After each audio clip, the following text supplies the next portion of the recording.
अस्सलामु अलैकुम वरहमतुल्लाहि वबरकातुह। और अल्हम्दुलिल्लाह मुझे आए हुए आज एक दिन पूरा हो चुका है, जिसमें हमारे साथ माशाअल्लाह हज़रत इरशाद साहब कानपुर से तशरीफ लाए। साथ में हमारे इस वादी के जनाब हज़रत मौलाना मोहम्मद सुहैब साहब नदवी दामत बरकातुहुमुल आलिया हमारे साथ तशरीफ फरमाए, ड्राइवरिंग कर रहे हैं और इतनी उम्दा वादी कश्मीर घुमा रहे हैं। इतना उम्दा और इतना अच्छा मज़ा आ रहा है कि लग रहा है, ऐसा महसूस हो रहा है और दिल बार बार बल्कि दिल ही नहीं, दिल के साथ साथ तमाम जिस्म के आज़ा पुकार कर इस बात को कह रहे हैं कि अल्हम्दुलिल्लाह यहाँ मुझे 3 दिन के लिए नहीं बल्कि ज़्यादा वक्त के लिए वही आना चाहिए था।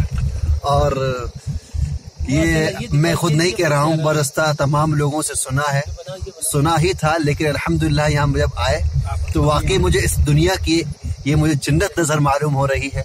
ये देखिए आपके सामने ये रोड है और साथ में अल्हम्दुलिल्लाह नहर भी जा रही है। इस नहर में जो पानी आ रहा है, ये पानी बिल्कुल डायरेक्ट पहाड़ों से बिल्कुल साफ और शफाफ पानी अल्हम्दुलिल्लाह आ रहा है, जिसका मज़ा अल्हम्दुलिल्लाह हम लोग गाड़ी के साथ साथ और खाते पीते हुए और चलते हुए अल्हम्दुलिल्लाह नमाजों का एहतमाम करते हुए, अज़कार का एहतमाम करते हुए और दीन का और तबलीग का काम भी करते हुए अल्हम्दुलिल्लाह हम लोग यहाँ पहुँचे। जज़ाकुमुल्लाह।